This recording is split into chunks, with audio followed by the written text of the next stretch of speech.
ఈ విధంగా శ్రీరామచంద్రమూర్తి లక్ష్మణ సీతా సమేతుడై అగస్త్య మహాముని ఆశ్రమానికి వెళ్ళాడు. ఆ అగస్త్య మహాముని ఆశ్రమానికి వెళ్ళి ఆయనతో మాట్లాడుతూ ఉన్నాడు అని చెప్పుకున్నాము. అగస్త్య మహాముని ఆశ్రమానికి వెళ్ళబోయే ముందు ఎలా వెళ్ళాడు లోపలికంటే, మొట్టమొదట ఆశ్రమ ప్రాంతానికి వెళ్ళిన తర్వాత ఆశ్రమ ప్రాంగణము బయట ఒక ఋషీశ్వరుడు ఉన్నాడు. ఆయన పక్కన ఇంకొక ఋషీశ్వరుడు. అంటే చాలా మంది ఋషీశ్వరులు ఉండేటువంటి అగస్త్య మహాముని శిష్యులు అన్నమాట.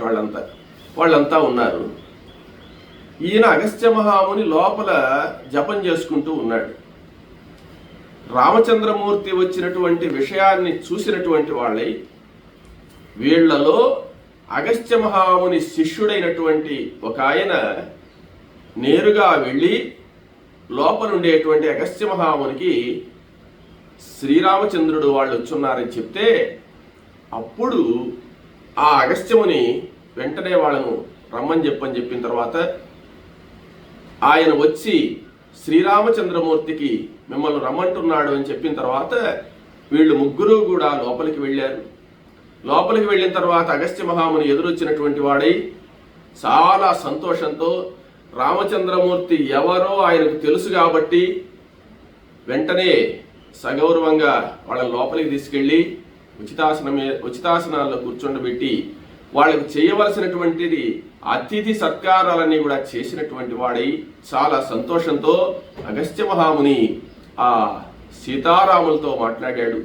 మాట్లాడిన తర్వాత ఆ రామచంద్రమూర్తి తన వృత్తాంతాన్నంతా కూడా తను అరణ్యవాసానికి రావడానికి కారణము మొదలైనటువంటివన్నీ కూడా అగస్త్య మహామునితో చెప్పాడు.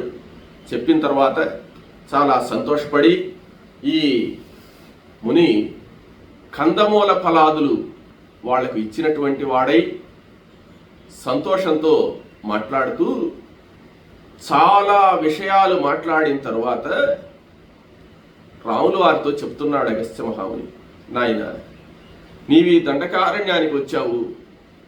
దుర్మార్గులైనటువంటి రాక్షసులందరూ కూడా ఈ భూలోకంలో చాలా ఇబ్బందులు పెడుతున్నారు.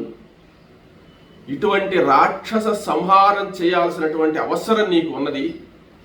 కాబట్టి నీకు ఆ రాక్షస సంహారార్థంగా కొన్ని ఆయుధాలు ఇదలుచుకున్నాను నేను అని చెప్పి అగస్త్య మహాముని ఒక ధనస్సు బంగారంతో అలంకరింపబడి చాలా అందంగా ఉండేటువంటి చాలా శక్తివంతమైనటువంటి ఒక ధనస్సును ప్రార్థన చేయంగానే ధనస్సు ఆయనకు ప్రత్యక్షమైంది. అప్పుడు ఆ ధనస్సును తీసుకుని చెప్తున్నాడు, రామ ఇది శ్రీ మహావిష్ణువు యొక్క ధనస్సు. శ్రీ మహావిష్ణువు యొక్క ధనస్సు నా దగ్గర ఉన్నది. ఇది విశ్వకర్మ చేత నిర్మింపబడినది.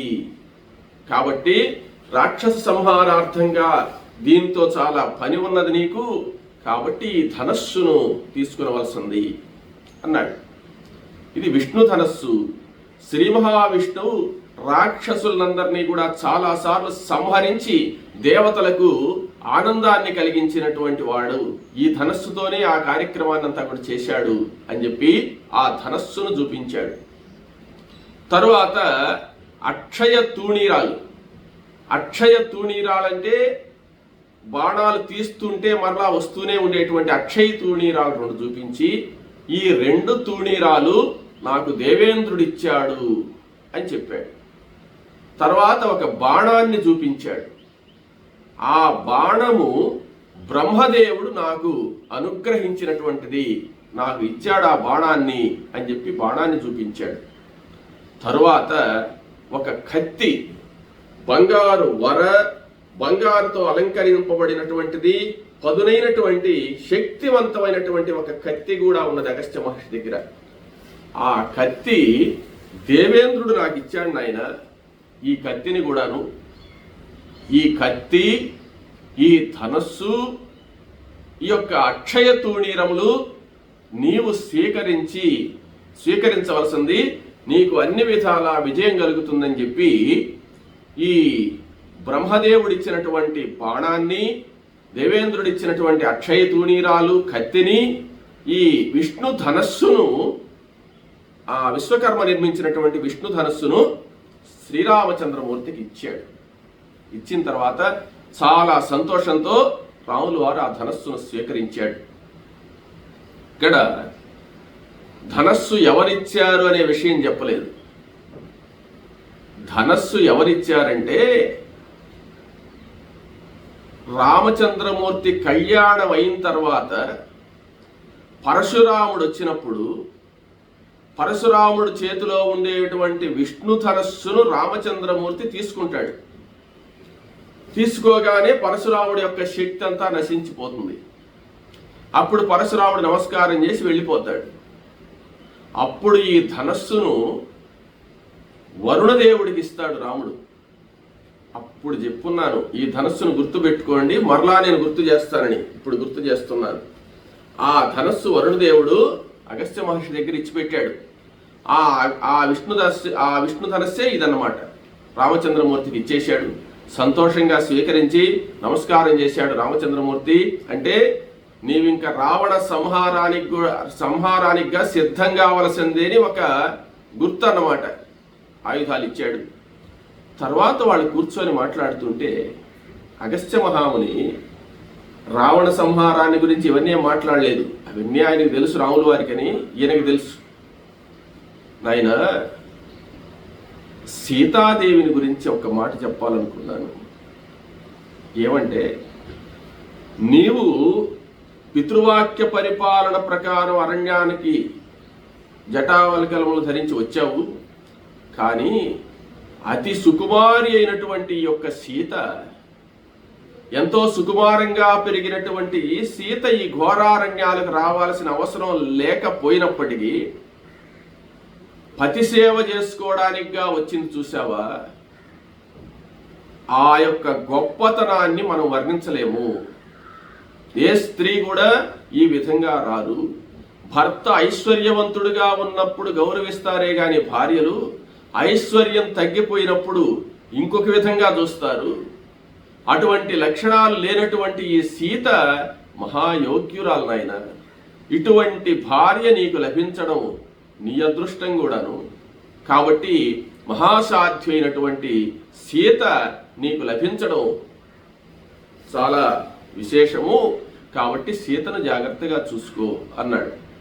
తర్వాత ఏ సంబంధం లేకపోయినప్పటికీ, అడవులకు రావాల్సినటువంటి అవసరం లేనప్పటికీ కూడా లక్ష్మణుడు నీ సేవ చేసుకుంటూ అన్నావదినల సేవ చేస్తూ వస్తున్నాడే, ఈ లక్ష్మణుడి యొక్క సేవ కూడా వర్ణింప శక్యము కానిది. అటువంటి గొప్ప గుణం కలిగినటువంటి వాడు లక్ష్మణుడు. కాబట్టి సీతను లక్ష్మణుడిని జాగ్రత్తగా చూసుకోనాయన అని చెప్పి రామచంద్రమూర్తికి చెప్తే, అప్పుడు రామచంద్రమూర్తి పరమానంద భరితుడైపోయినాడు. ఆయనకు నమస్కారం చేసి, మహానుభావ, సీతను లక్ష్మణుణ్ణి నువ్వు మెచ్చుకుంటుంటే నాకు చాలా సంతోషంగా ఉన్నది అన్నాడు. ఎప్పుడైనా వేరే వాళ్ళను మెచ్చుకుంటే చాలా మంది సంతోషపడరు. నన్ను మెచ్చుకోలేదే, వాళ్ళనే మెచ్చుకుంటున్నారే అనుకుంటుంటారు. రామచంద్రమూర్తి తత్వం అది కాదు. తనను మెచ్చుకోకపోయినా పక్కన వాళ్ళను మెచ్చుకుంటే సంతోషపడేటువంటి గుణం అది ఉండాలన్నమాట. చాలా సంతోషపడ్డాడు. చాలా సంతోషపడిన తర్వాత అగస్త్య మహాముని ఒక విషయాన్ని చెప్తున్నాడు. నాయన, ఇక్కడే ఉండు నువ్వు. అరణ్యవాసం కూడా చాలా రోజులు అయిపోయింది. 14 సంవత్సరాల్లో చాలా కాలం గడిచిపోయింది. ఇంకా కొద్ది కాలమే ఉంది. నా ఆశ్రమం దగ్గరనే కొరవ అరణ్యవాసం కూడా పూర్తి చేసేసి నువ్వు వెళ్ళిపోవచ్చు అని చెప్దాం అనుకుంటున్నాను. కానీ నీ మనసులో ఏముందో నాకు అర్థమైంది. నేను దివ్య దృష్టితో చూశాను. ఏమిటి అంటే, నీవు ఇక్కడ కాకుండా వేరే చోట ఉండాలా అని ఆలోచిస్తున్నావు నువ్వు. కాబట్టి నీవు వేరే చోటకి వెళ్ళాలి అంటే ఎక్కడికి వెళ్ళాలి అనేటువంటి విషయాన్ని నేను చెప్తాను. ఇంతలోపల ఒక్కసారి ఆశ్రమం అంతా కూడా నువ్వు పరిశీలించి చూడవలసింది అంటే అప్పుడు రామచంద్రమూర్తి, సీత వీళ్ళందరూ కూడా ఎక్కడికి వెళ్ళాల్సింది మళ్ళీ మాట్లాడుకుందాంలే, ఒకసారి నా ఆశ్రమాన్ని పవిత్రం చేస్తూ నువ్వు నా ఆశ్రమంలో తిరగవలసిందంటే అప్పుడు ఆయన ఆశ్రమం అంతా చూశాడు రాముల వారు. చూస్తే ఏముందయ్యా ఆశ్రమంలో చూసేది, ఏమన్నా విలాస వస్తువులు ఉన్నాయా, ఏమున్నాయి ఆశ్రమంలో, ఏముంటుందంటే అగస్త్యముని యొక్క ఆశ్రమం ప్రత్యేకం. ఏమిటి అంటే అక్కడ కొన్ని వేదికలు ఉన్నాయన్నమాట. ఆ వేదికలు మామూలుగా వేదికలు అంటే ఎలా చెప్పాలి అంటే మనం ఏదన్నా ప్రతిష్టలు చేసినప్పుడు, యజ్ఞయాగాది క్రతువులు చేసినప్పుడు వేదికలు కట్టి వాటి మీద కలశాలు పెడతారు కదా, ఒక్కొక్క దేవతకు ఒక్కొక్క వేదిక కడతారు. అట్ల ఈ యొక్క అగస్త్యముని ఆశ్రమంలో శ్రీరామచంద్రమూర్తి చూస్తూ ఉండగా చాలా వేదికలు కనపడుతున్నాయి. ఏమిటి ఆ వేదికలు అంటే బ్రహ్మస్థానము, బ్రహ్మదేవుడిని ఆవాహన చేసినప్పుడు ఆయన ఉండేయడానికి ఒక స్థానం, బ్రహ్మదేవుడి కోసం ఒక వేదిక కట్టబడి ఉంది.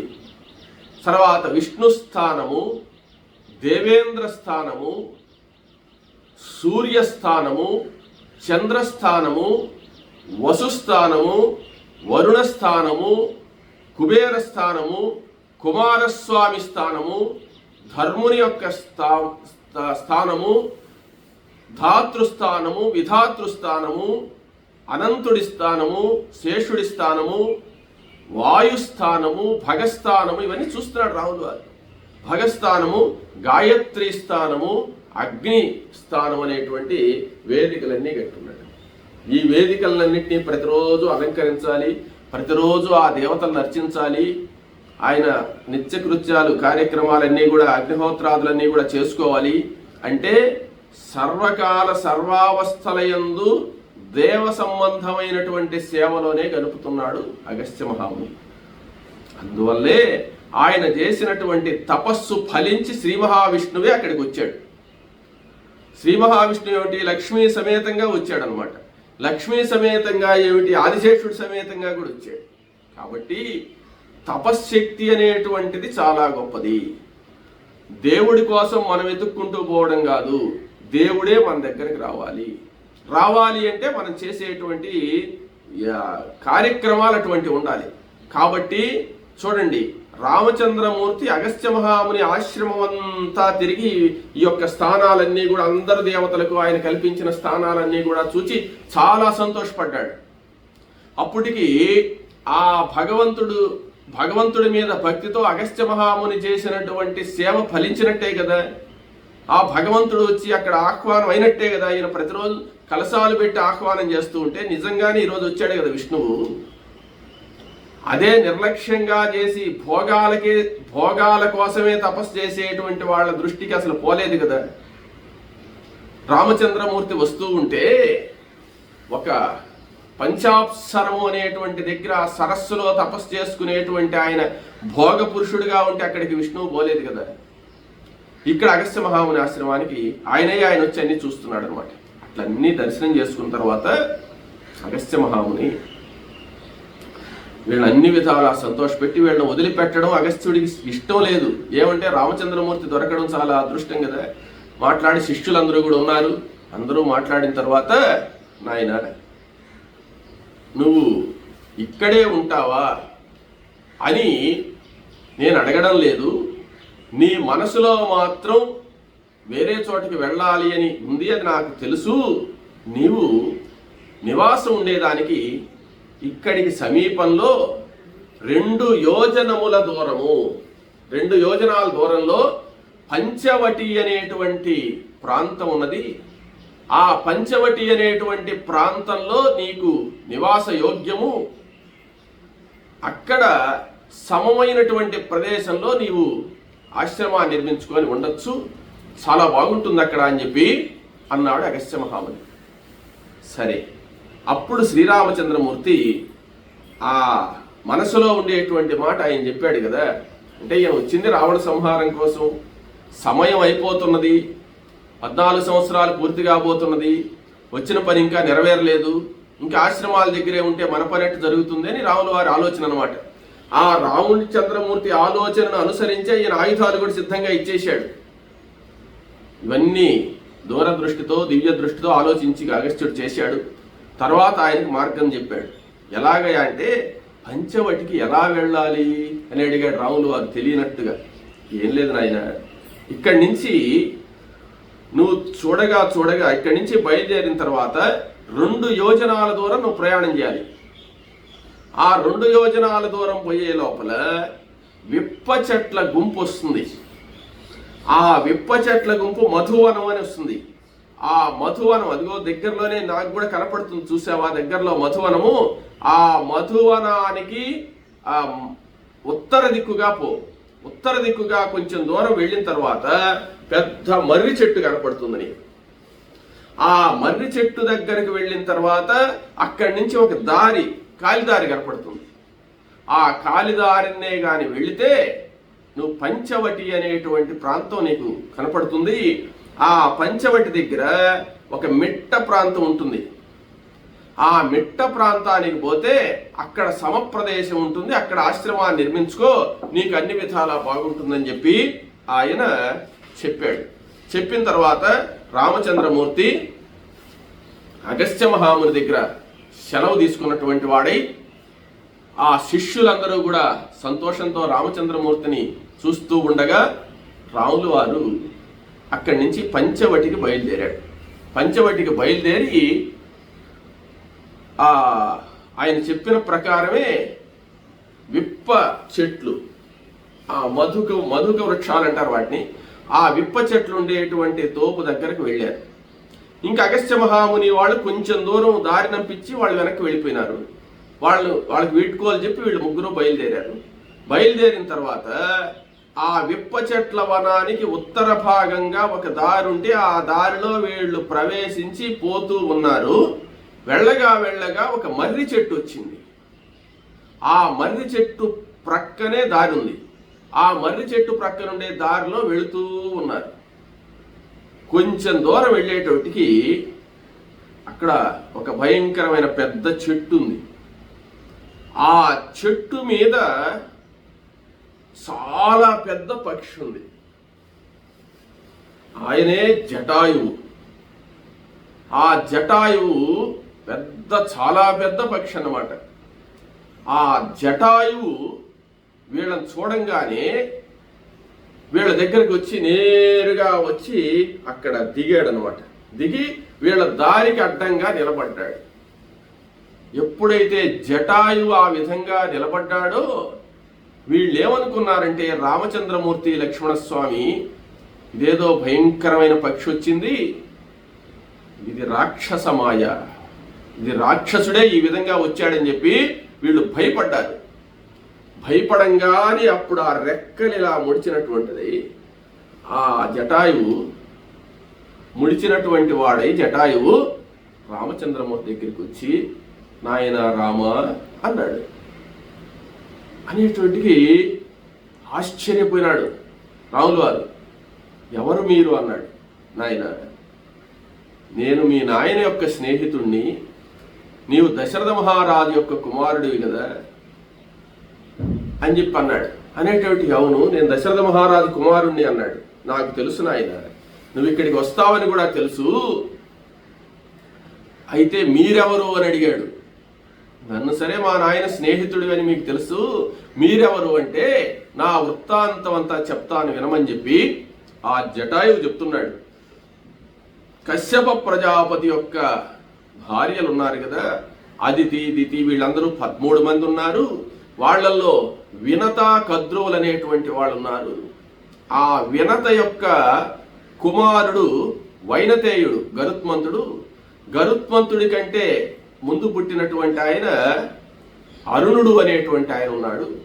ఆ అరుణుడికి సేని అనేటువంటి భార్య యందు 2 పుత్రులు పుట్టారు.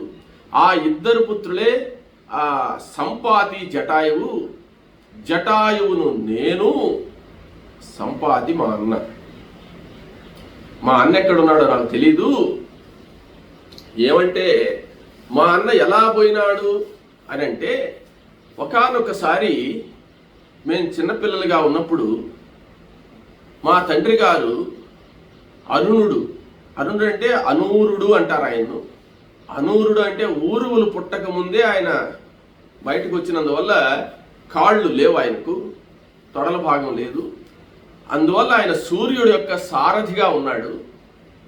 సూర్య సారథిగా ఉన్నప్పుడు ఒకానొకసారి మేమేమంటే మా అన్న నేను మా నాయన్ని చూడాలనుకున్నాము, సూర్యమండలానికి పోవాలనుకున్నాము. అప్పుడు మా అన్న నేను ఆకాశంలో ఎగురుతూ మా నాన్నను చూద్దామని చెప్పి అలా వెళ్ళాము. అలా వెళ్ళినప్పుడు నేను చిన్నవాడిని, మా అన్న పెద్దవాడు. మేము అలా పైకి పోయేటోటికి సూర్యమండలం దగ్గరికి పోయేటోటికి వేడి ఎక్కువైపోయింది. వేడి ఎక్కువైపోయి మాకు ఒళ్ళు తెలియకుండా పోతుంది. అప్పుడు మా అన్నేమంటే నేను ఎక్కడ మాడిపోతానేమో అని చెప్పి నా మీద రెక్కలు పెట్టాడు ఇట్లా నీడగా ఉండేదానికి. తర్వాత నేను స్పృహ తెప్పిపోయినాను. మా అన్న స్పృహ తెప్పిపోయినాడు ఆ ఎండకు. ఆయన ఎక్కడ పడిపోయినాడో నాకు తెలియదు, నేను ఎక్కడ పడిపోయినానో. తర్వాత కొంచెం స్పృహ వచ్చి లేచేటోటికి నేను ఇక్కడ స్పృహ వచ్చింది. తర్వాత నేను ఇక్కడంతా తిరుగుతున్నాను, కానీ మా అన్న ఎక్కడ ఉన్నాడో నాకు తెలీదు అని చెప్పి అన్నాడు. అని నేను జటాయువును మీ తండ్రి గారి యొక్క స్నేహితుడినయ్యా. మీ తండ్రి గారి స్నేహితుడిని ఎట్టయినానంటే, మీ తల్లి గారిని మీ తండ్రి పెళ్లి చేసుకున్నప్పుడు ఒకానొక సందర్భంలో వాళ్ళు ఆ నీళ్లలో కొట్టుకొని వచ్చి ఒక దీవిలో ఉన్నారు. ఆ దీవిలో ఉన్నప్పుడు వాళ్ళు పెళ్లి చేసుకున్నారు. అక్కడ పెళ్లి చేసుకున్న తర్వాత వాళ్ళు ఎలా అయోధ్యకు పోవాలని ఆలోచిస్తుంటే నేను వాళ్ళిద్దరిని తీసుకుని వచ్చి అయోధ్యలో వదిలాను. అప్పటి నుంచి మీ నాయన నేను ప్రాణ స్నేహితులము. నాయన, నువ్వు అరణ్యానికి వచ్చావు కదా, నీకు రక్షణగా నేనుంటాను, సీతను లక్ష్మణస్వామిని నేను కాపాడుతూ ఉంటాను అని జటాయువు చెప్పాడు. జటాయువు ఇప్పుడు చెప్పాడు. పరమానంద భరితుడైనటువంటి రామచంద్రమూర్తి ఆ జటాయువును ఒక్కసారి కౌగిలించుకున్నాడు. ఎందుకంటే నాకు తండ్రి దూరం అయిపోయినా మా తండ్రి స్నేహితుడి, మా తండ్రితో సమానమైనటువంటి నువ్వు నాకు దగ్గరైనావు కదా అని ఆ జటాయువును మనసారా కౌగిలించుకున్నటువంటి వాడే శ్రీరామచంద్రమూర్తి చాలా సంతోషపడ్డాడు. ఆ దశరథ మహారాజును కౌగిలించుకున్నంత ఆనందాన్ని పొందాడు రామచంద్రమూర్తి. ఆ జటాయువు కూడా రామచంద్రమూర్తిని దగ్గరికి తీసుకుని బిడ్డతో సమానంగా రామచంద్రమూర్తిని ఇష్టంగా దగ్గరికి తీసుకున్నాడు. ఆనందంతో ఈ అరణ్యంలో మనకు ఏ భయం లేకుండా ఉండేదానికి మనకు తోడుగా మనకు జటాయువు ఉన్నాడు, ఇంకేం భయం లేదని చెప్పి వాళ్ళు నిర్ణయించుకొని సీతాలక్ష్మణులు కూడా చాలా సంతోషపడ్డారు. సంతోషపడిన తర్వాత ఎక్కడికి వెళుతున్నారు నాయన అంటే పంచవటికి వెళ్ళమన్నాడు అగస్త్య మహర్షి. ఆ పంచవటి ప్రాంతంలో ఆశ్రమాన్ని నిర్మించుకొని ఉండడానికి వెళుతున్నాము అంటే అప్పుడు జటాయువు ఏం చెప్పాడంటే, ఆ పంచవటికి నేను కూడా వస్తాను, ఇక మీరు అరణ్యవాసనం చేసినంత కాలము మీకు రక్షణగా నేను ఉంటానని చెప్పి ఆ జటాయువు కూడా బయలుదేరాడు. బయలుదేరిన తర్వాత ఆ జటాయువు, రామలక్ష్మణులు, సీత బయలుదేరి క్రమక్రమంగా నడుచుకుంటూ పంచవటి ప్రాంతానికి చేరారు. ఆ పంచవటి ప్రాంతంలో గోదావరి తీరం అన్నమాట. గోదావరి తీరం ఇప్పుడు మన భద్రాచలం దగ్గరేది. ఆ గోదావరి తీరానికి పర్ణశాల అంటారు చూసారా, అక్కడికే వచ్చారనమాట. అక్కడ ఈనాటికి కూడా అక్కడ విప్ప చెట్లు ఎక్కువగా ఉంటాయి. విప్ప పువ్వునే ఎక్కువ నైవేద్యం కూడా పెడుతుంటారు. అగస్త్య మహాముని చెప్పినట్టు ఆ ప్రాంతం అంతా కూడా విప్ప చెట్లతో నిండినటువంటిది. ఆ 2 యోజనాలు అని చెప్పాడు. 2 యోజనాలంటే అగస్త్య ఆశ్రమానికి ఇక్కడికి 16 మైళ్ళు అనమాట. 16 మైళ్ళ దూరంలో ఉండేటువంటి ప్రాంతం ఇది. అక్కడ ఆ గోదావరి తీరంలో మనోహరమైనటువంటి ప్రాంతాన్ని, చుట్టూ కొండలున్నాయి. ఆ కొండలు ఉండేటువంటి గోదావరి తీరంలో ఒక సమ ప్రాంతానికి ఆశ్రమం నిర్మించుకోవడానికి మిట్టా పల్లములు లేకుండా సమంగా ఉండేటువంటి ప్రాంతాన్ని చూసుకున్నారు. ప్రాంతాన్ని చూసుకుని లక్ష్మణస్వామితో చెప్పాట, నాయనా లక్ష్మణ, ఇక్కడ ఆశ్రమం నిర్మించుకోవాలనుకుంటున్నాం కదా, ఏ ప్రాంతం అయితే బాగుంటుందో ఒక్కరవ నువ్వు ఆలోచించి చెప్పు అని లక్ష్మణస్వామిని అడిగాడు. అప్పుడు లక్ష్మణస్వామి చెప్పాడు, రామ, నేను నీ పాదసేవ చేసుకోవడం, నువ్వు ఏ పని చెప్తే ఆ పని చేయడమే కానీ నిర్ణయం తీసుకునేటువంటి అర్హత యోగ్యత నాకు లేదు. మీరు ఎక్కడ పర్ణశాల నిర్మించమంటే అక్కడ నిర్మిస్తానని చెప్పాడు. అప్పుడు చాలా సంతోషపడి రాములు వారు ఆ పరిసర ప్రాంతాలంతా పరిశీలించి ఒక సమప్రదేశంలో ఇక్కడైతే బాగుంటుంది నాయన, ఇక్కడ పర్ణశాల వేసుకుందామని చెప్పి నిర్ణయం చేసి ఆ లక్ష్మణస్వామి నిర్మించమన్నాడు. జటాయువు కూడా సహాయంగా ఉన్నాడు.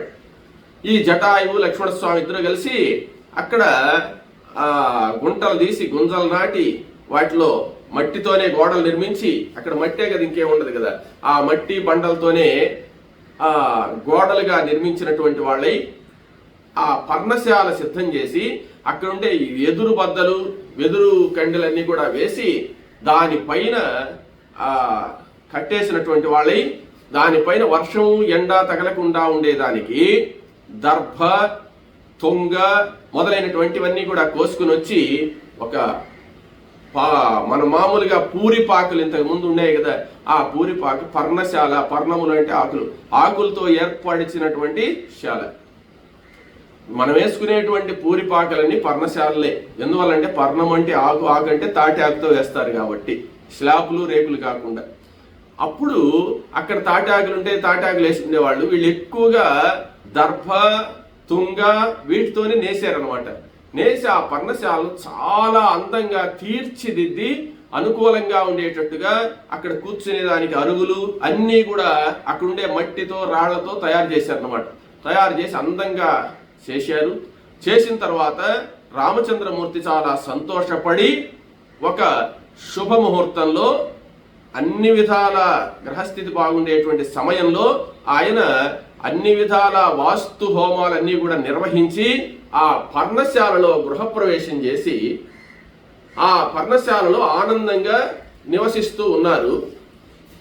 ఆయనకు సహాయకులుగా ఈ లక్ష్మణస్వామి జటాయువు ఉన్నారు. ఆ పర్ణశాలలో నివాసం చేస్తూ ఆ గోదావరి పరిసర ప్రాంతాల సౌందర్యాలన్నింటినీ తిలకిస్తూ ఆ పంచవటిలో నివాసం చేస్తూ ఉన్నారు సీతారాములు. ఆ విధంగా ఉండేటప్పుడు కొన్ని రోజులకు శరదృతువు పూర్తయిపోయి హేమంత ఋతువు ప్రారంభమైంది. హేమంత ఋతువు ప్రారంభం అంటే మార్గశిర మాసం. మార్గశిర మాసం రాగానే లక్ష్మణస్వామి అన్నాడు, అన్నా, నీకు చాలా ఇష్టమైనటువంటి హేమంత ఋతువు ప్రారంభమైంది, నీకు చాలా ఇష్టమైనటువంటి మాసం వచ్చిందయ్యా అని చెప్పాడు. మార్గశిర మాసం అంటే విష్ణువుకు చాలా ఇష్టం. మాసానాం మార్గశీర్షోహం అని చెప్పున్నాడు ఆయన. ఆ మార్గశిర మాసం వచ్చిన తర్వాత చాలా సంతోషపడ్డాడు ఆ శ్రీ మహావిష్ణువు శ్రీరామచంద్రమూర్తి. ఒకరోజు ఉదయాన్నే లేచినటువంటి వాళ్ళై ఆ హేమంత ఋతువు వచ్చినటువంటి సమయంలో ఉదయాన్నే లేచి సూర్యోదయాత్ పూర్వమే నిద్ర లేచి రాముడు లక్ష్మణుడు సీత కలిసి ఆ గోదావరి నదిలో స్నానం చేసి వస్తామని ఆ స్నానానికిగా బయలుదేరి వెళుతూ ఉన్నారు వీళ్ళు ముగ్గురు. తర్వాత స్నానం చేసి ఎప్పుడు వస్తారు, ఏమిటి, ఏం జరుగుతుందనేటువంటి విషయాన్ని తర్వాత తెలుసుకుందాం.